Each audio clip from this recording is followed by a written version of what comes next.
So, alright, magandang hapon mga Kapitek. This will be our session number 19. And for today's review session, ang focus po natin ay related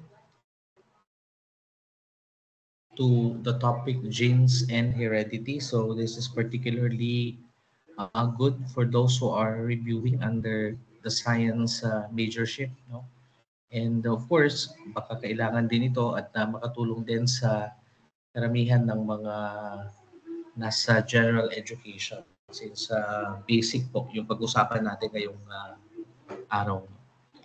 So let's start off with our question number 1. In our question number 1, Anna has blue eyes but both of her parents have brown eyes. How is this possible? Okay. So blue eyes kay Anna pero both parents niya ay brown eyes. So how is this possible?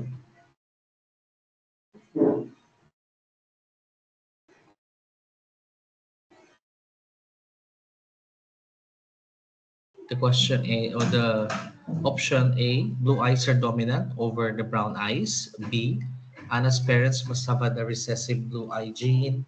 Or C, eye color is only influenced by the mother's genes. Or D, brown-eyed parents cannot have blue-eyed children. So nangyari na nga, both parents have brown eyes and then ang kanilang anak ay nagkaroon ng blue eyes. So ang logical explanation dito for this question is letter B, no? Anna's parents must have had a recessive blue eye gene. Ibig sabihin nito, yung recessive na blue eye ay namana, no?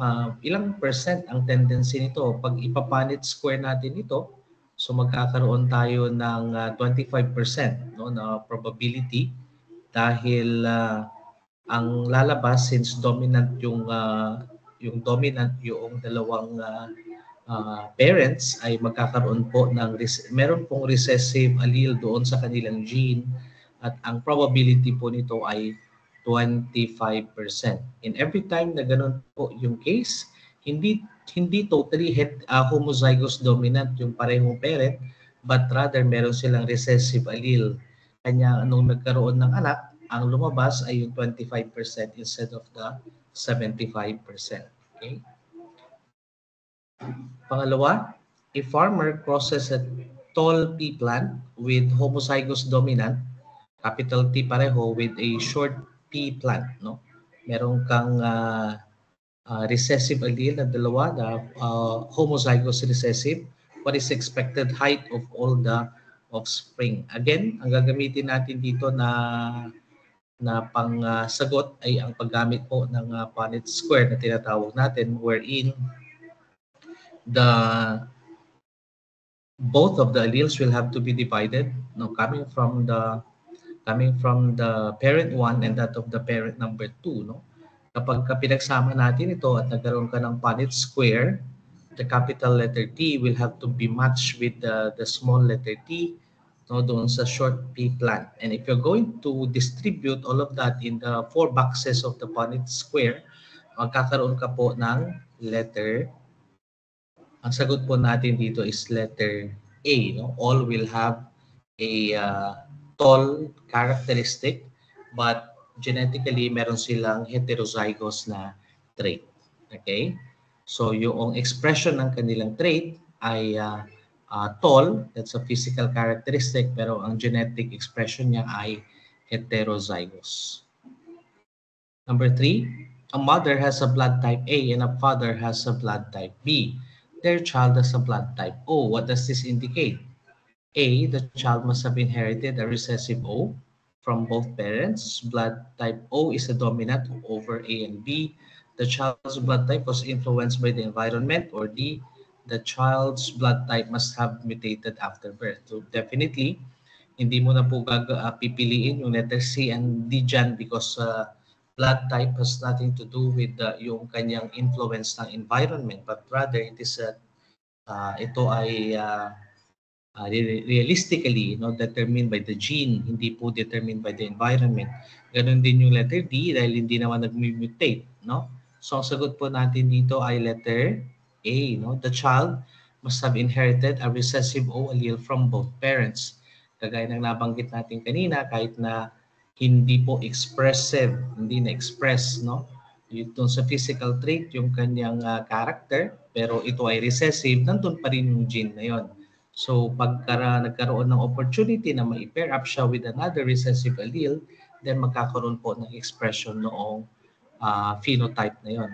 Okay? So again, meron tayo tinatawag natin na phenotype at saka yung genotype. No? The genotype is the genetic character at ang phenotype naman ay ang physical expression.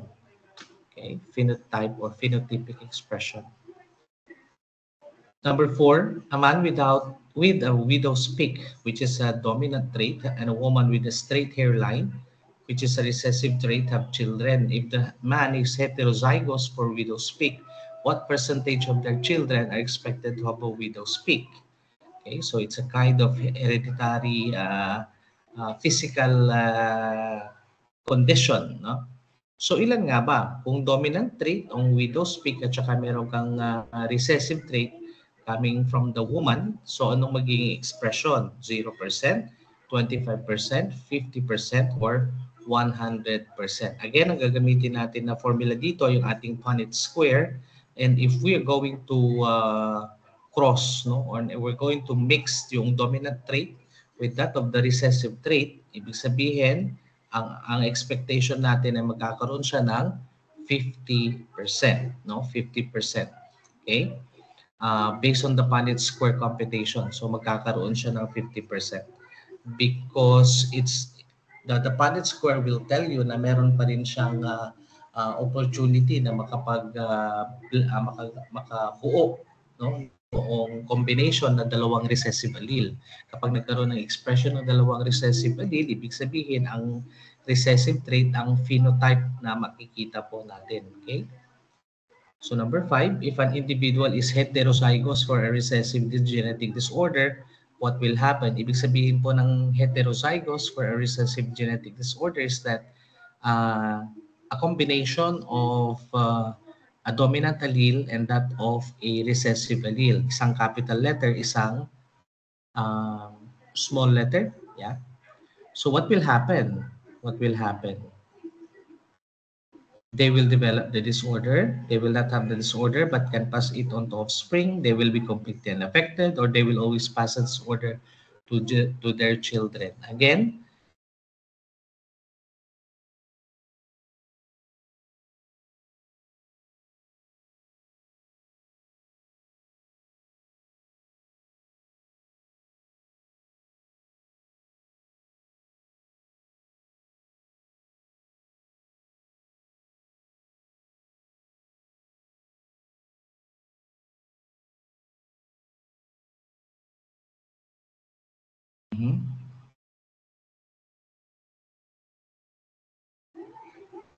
alright. Ganon din kapag ang kanyang phenotype ay ang recessive, ibig sabihin, ang recessive, kapartner niya, another recessive para makita natin yung recessive allele. However, kung ang recessive allele ay palaging kapartner niya ay isang dominant allele, hindi na i-express yung recessive allele dahil yung dominant allele po ang palaging nakikita on the phenotype or yung expression physically. Right? Number 6. Why are sex-linked disorders like hemophilia more common in males than females? A. Males inherit 2 X chromosomes. B. Males only have 1 X chromosome, so recessive traits are always expressed. C. Males do not inherit traits from their mothers. Or D. Females are more likely to be affected than males. Again, ang sex-linked disorders, ibig sabihin po nito ay doon sa X and Y chromosome siya nakikita. No? So, kapag ang hemophilia is an example of a sex-linked disorder, bakit daw ito mas common sa mga lalaki kaysa sa mga babae? No? So, ang explanation nito is letter B. No? Males only have 1 X chromosome, so recessive traits are always express. Anong ibig sabihin nito? Kung ang carrier ng inherited character ay nasa X-linked at ito ay naipasa sa syempre sa isang lalaki, no, na anak. Tandaan natin yung lalaki, ang kanyang set ng chromosomes ay X and Y. Kapag ang babae naman ay X and X. So kapag nandun siya kay X-linked na trait, ibig sabihin it is always expressed kasi wala namang kabila na X to mask it off. Hindi kagaya ng babae na kapag nandun siya sa isang X, pwede pang i-mask nung kabilang X, no? So, ang lalaki kasi X and Y. So, kapag nandun siya sa X-link, automatically that will be expressed, no? Magkakaroon ng expression siya. That's the reason why mas maraming lalaki ang affected ng sex-linked na diseases. Okay, we go into another question. No? Genetic process and probability. If a purebred red flower, homozygous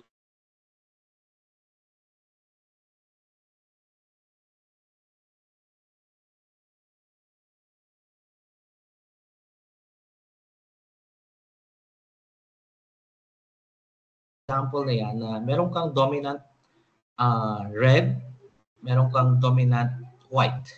So capital R, capital W. No, kapag capital, ulitin natin, ito ay dominant allele.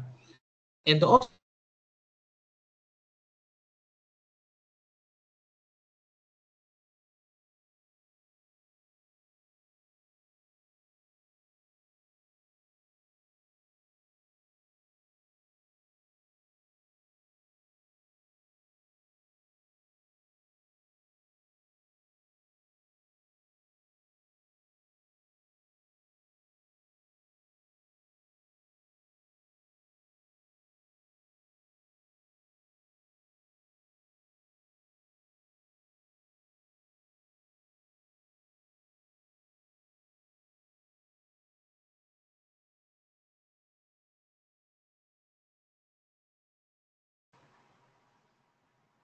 Alright.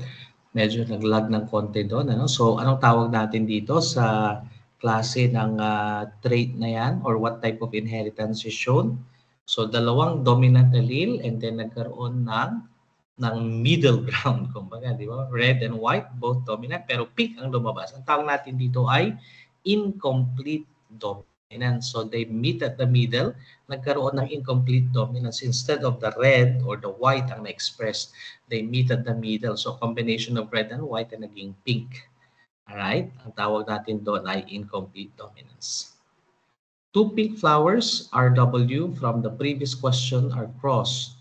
What percentage of their offspring will be red? So, dalawang pink flowers. So, RW, RW. What percentage of their offspring will be red? Again, yung mangyayari dito is magkakaroon ng RW, R, and W. So, anong percentage ang magiging red? Tingnan natin. It will be 25%. No, bakit 25%? Kasi nga RR, yung isa naman RW, RW na. So RW, RW, and the other one will be WW. So magkakaroon ka ng 50% na pink, 25% na red, and then 25% na white. No, that's a Punnett square rule. Number 7, a black chicken with a homozygous dominant and a white chicken with the homozygous dominant as well produce an offspring with black and white feathers. Okay, what pattern of inheritance is this? So, kanina, yung example natin is that meron kang red at saka white.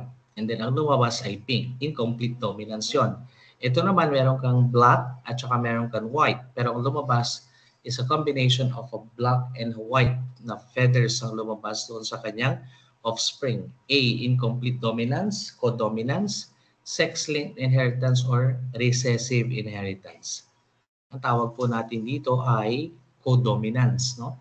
Kung kanina nagkaroon ng incomplete dominance, dito naman dahil lumabas pareho yung black and white, ang tawag po doon ay codominance. Alright? If a child has a genetic disorder that neither parent has, what can be concluded about the disorder? So pareho na wala, no? a genetic order that neither the parent has. It is caused by a dominant allele. It is a recessive disorder, and both parents are carriers. The child must have inherited the disorder from only one parent, or D, the disorder is not genetic. So anong tamang sagot natin dyan? Our answer there is letter B. It is a recessive disorder and both parents are carriers. At kapag sinabi natin na carrier, ibig sabihin, recessive allele yun, nandun lang sa kanilang genetic profile. Comes the time na magkaroon ng opportunity na ma-pair siya with that of another recessive allele, then there is really a tendency na both of yung expression ng phenotype ay lalabas. But that's only 25%, no? There will only be 25% of which kapag carrier din yung napangasawa, kung pareho sila ng carrier, no? Number 9, two identical twins were separated at birth and raised in different environments. One became much taller than the other. What does this suggest? So identical twins were separated at birth. A, height is determined only by genetics. The shorter twin must have a genetic disorder. Environmental factors like mutation can influence genetic traits. Or D, twins cannot be genetically identical. Ang sagot natin dito ay letter C. No? Environmental factors like nutrition can influence genetic traits. Kanina, nabanggit ko na yung genetic profile ay hindi naman na ito, it's already given. No? I mean, it's already given. But the expression of these genes are really affected, no, by some kind of an environmental factor. No? Kagaya nito, nutrition can be an agent that could influence the expression of a particular genetic trait. Okay? Which of the following traits is most likely influenced by both genetics and the environment? Blood type, eye color, skin color, or sickle cell anemia? Okay, blood type, eye color, skin color, or sickle cell. Ang sagot natin ay skin color. Of course, no? Expression yan ay maaaring maputi ang namana na character, pero dahil ito ay na-expose sa sunlight at yung environment ay ganun yung klase ng environment, ay magkakaroon ng talaga ng variation. The same is true kapag maitim, yung kanyang namana na character, medyo brown complexion, pero ito ay na-expose, hindi siya na-expose. Ito ay palaging nasa isang lilim na lugar o lumaki na hindi exposed yung tao sa light, na nagkakaroon ng variation in the expression. Okay? 11. A child is born with the genetic tendency for obesity, but they maintain a healthy weight throughout life. What it best explains this? Ito na naman, pinanggit na naman dito yung expression ng genetic trait na nai-impluwensyahan nito yung lifestyle, no? Or yung environmental factors ng isang individual. Kaya ang sagot natin dito ay of course, it's letter B. No? Lifestyle choices and diet influence the expression of their genes. Next, number 12, which of the following is an example of a beneficial mutation? So mutation, pag sinabi natin yung na mutation, it has something to do with the non-expression, should we say that, or a variation of the existing character. No? A, mutation that causes cancer. B, mutation that increases resistance to malaria. A, mutation that leads to cystic fibrosis, or A, mutation that stops DNA replication. Bakit siya tinawag na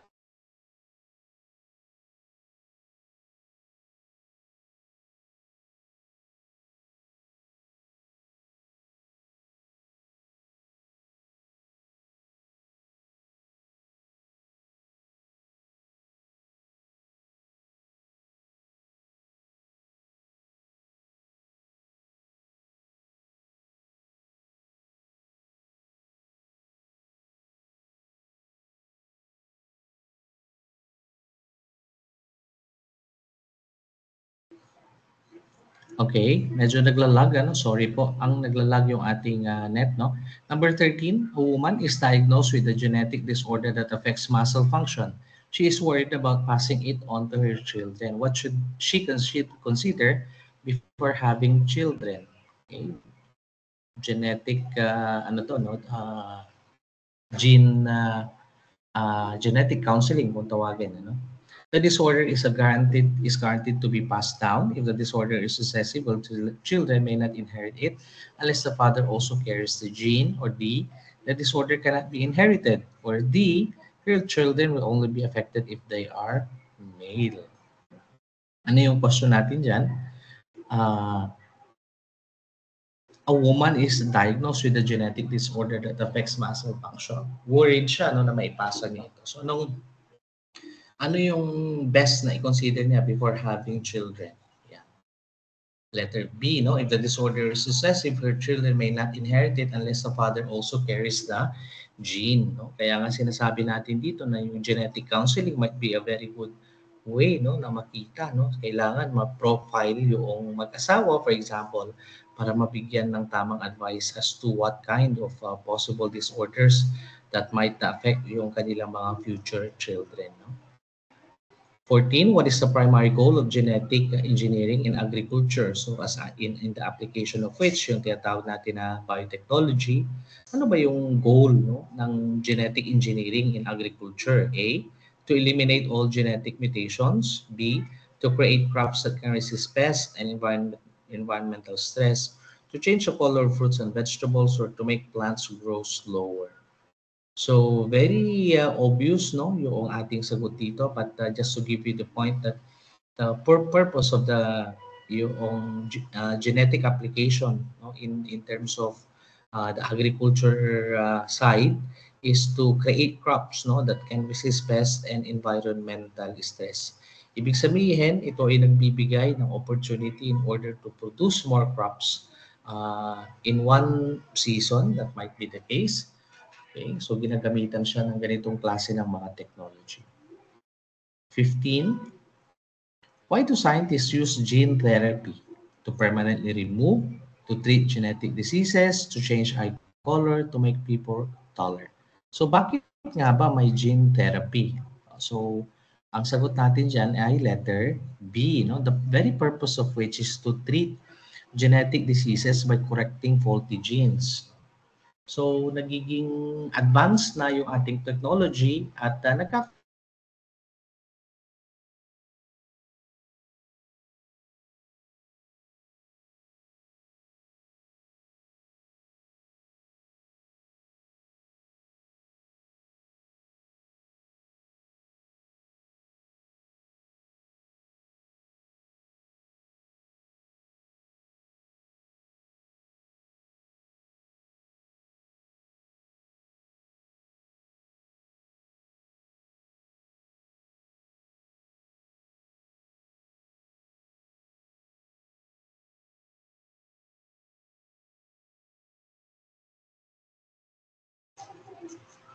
all right. So we're back no to treat genetic diseases by correcting the faulty genes. Although masasabi natin na yung mga different diseases na genetically inherited ay hindi pa rin natin talaga nabibigyan ng 100% na solution as of this time. Pero promising yung pagkakaroon ng genetic therapy upang sa ganon ay mabigyan ng tamang lunas no at hindi na maging factor no yung genetic transfer mula sa mga magulang para maipasa yung mga faulty genes. Okay, number 16, which of the following is a potential ethical issue of genetic modification? Okay, increase food production, reduce crop diseases, unintended genetic consequences, or improve nutritional content in food. Yes, no? Ang tamang sagot dyan ay letter C, no? Bakari kasi na magkaroon ng unintended genetic consequences in the environment dahil nga hindi natural at paano hindi natural? Kasi nga ginagamitan natin ng technological factors, hindi kagaya ng evolutionary process na nagkakaroon ng changing ng genetic makeup ang isang organism by virtue of the evolutionary pattern no, na napakahabang panahon kung bago ito mag-take place dito. Yung gene therapy, for example, o genetic engineering ay baka magkaroon ng unintended genetic consequences in the environment. Okay? 17, how does natural selection relate to genetics? Okay. 3A, traits that help survivor are more likely to be passed to the next generation. B, mutations always lead to extinction. Organisms choose which genes to pass on. Or D, only dominant genes are inherited. So paano nakakatulong or related yung natural selection to genetics? Siyempre, ang sagot natin ay letter A, traits that help survival are more likely to be passed on to the next generation in order for the organism or the population to continue its existence. Otherwise, kung hindi na ipapasa yung mga traits that are helping the population to survive, magkakaroon ng tinatawag natin na extinction. Just like what happened to the different organisms and populations na hindi nakasurvive over the course of our Earth's history. No? Hindi lang human history yan kasi marami ng mga different organisms ang extinct na masasabi natin na yung kanilang survival ay hindi naging successful, no?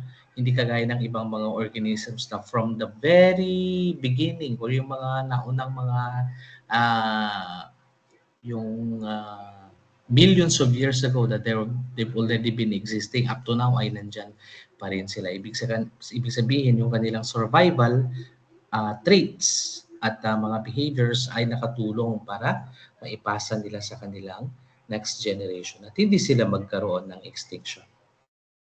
18, if a population of rabbits lives in a snowy environment, why might more white rabbits survive over time?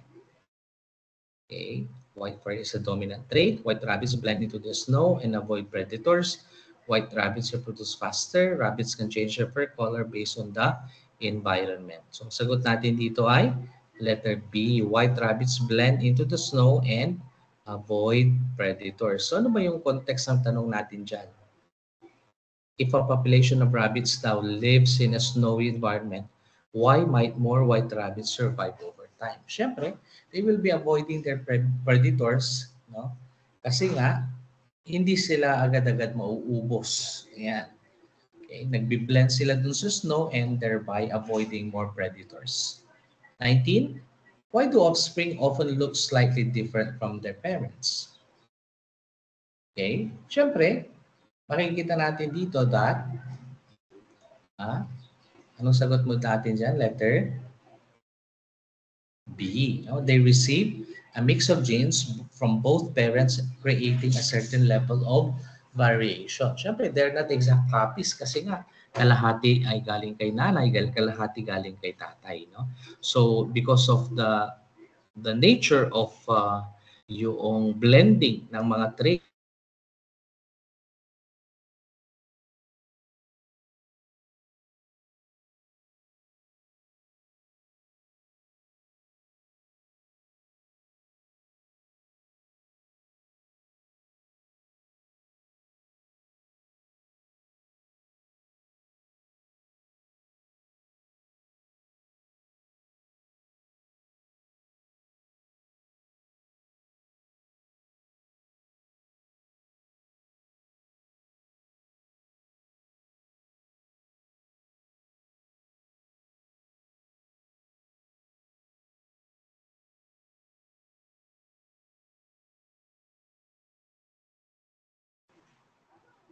all right, we're back. So number 20, which of the following is an example of a trait that evolved due to natural selection?